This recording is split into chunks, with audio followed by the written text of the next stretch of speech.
صلی اللہ تعالی علیہ وسلم نے کہا کیا بھئی ابو جہل کی مٹھی میں؟ تو اس کی مٹھی میں کنکر تھے، کنکروں نے کلمہ پڑھنا شروع کر دی۔ جب کنکروں نے کلمہ پڑھا، پتھر تھے وہ، انہوں نے کلمہ پڑھا، ابو جہل نے وہ کنکر زمین پہ پھینکے، کہنے لگا اوہو تیرا جادو تو پتھروں پہاڑوں پہ بھی چلتا ہے۔ اب جملہ کہنے لگا ہوں سمجھ لینا، ابو جہل گوشت کا آدمی تھا، کنکر پتھر تھے، پتھر کلمہ پڑھ گئے۔ گوشت پوشت کا آدمی تھا پر کلمہ، کیونکہ یہاں کیا تھا؟ شک، اس نے آگے نہیں بڑھنے دی۔ گوشت پوشت کا شخص ہو کے پتھروں سے آگے نکل نبی پاک صلی اللہ علیہ وسلم کی خدمت میں آیا۔ بلکہ وہ جو یہودی والی روایت ہے اس کے پس منظر میں بھی بعض محدثین نے لکھا ہے، اس کو بھی اسی نے بھیجا، کہنے لگا جاؤ نبی پاک سے جا کے کہو اگر وہ درخت آپ کا کلمہ پڑھے تو میں بھی پڑھ لوں گا۔ درخت، اب درخت ہوتے تو جاندار ہیں پر کلمے تو کوئی نہیں نہ پڑھتے۔ درخت سے بھئی تو انسانوں سے کلمہ پڑھنے کی بات، اگر درخت پڑھے تو میں پڑھ لوں گا۔ نبی پاک صلی اللہ علیہ وسلم دور بیٹھے تھے، درخت دور تھا، اور امام سیوطی علیہ رحمہ نے لکھا ہے درخت بھی کیکر کا تھا۔ نبی پاک صلی اللہ علیہ وسلم نے فرمایا اس یہودی سے کہ تو جا کے درخت کو کہہ کہ تجھے نبی پاک بلاتے ہیں۔ فرمایا میں گیا تو پھر تم نے کہنا جادو کر کے بلایا ہے۔ احتیاط بھی کی، ہر چیز آنکھوں کے سامنے رکھی، تو جا کے کہہ کہ تجھے بلاتے ہیں۔ وہ بندہ گیا، جا کے کہنے لگا، اور امام سیوطی نے اس کو لکھا ہے، کہنے لگے اس نے نبی پاک کا نام بھی نہیں لیا، کیونکہ ابو جہل اینڈ کمپنی کو پتا تھا کہ مصطفیٰ کے نام میں بھی بڑی برکت۔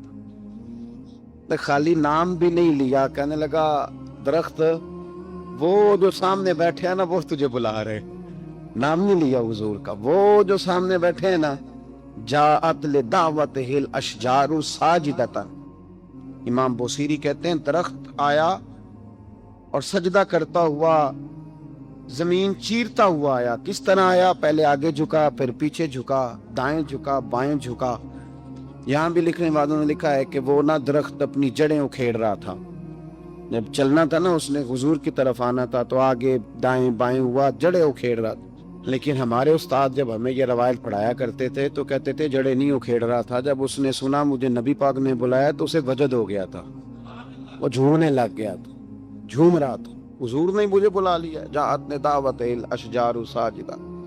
تو درخت آیا، اس نے آ کے نبی پاک کو سجدہ کیا، لکڑی کا بنا ہوا درخت ہے،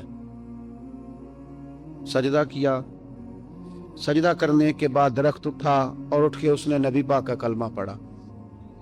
وہ جس کو ابو جہل نے بھیجا تھا نا یہودی، وہ درخت کی حالت دیکھ کے کلمہ پڑھ گیا، وہ کلمہ پڑھ گیا، لیکن یہی بے ایمان کہنے لگا ہوئے ہوئے ان کا تو درختوں پہ بھی جادو چلتا ہے۔ لا ریب فی، شک قرآن پاک میں، لیکن اگر بندے کے دماغ میں ہو اس کا علاج ہے کوئی، ادھر ہی شک بیٹھ جائے۔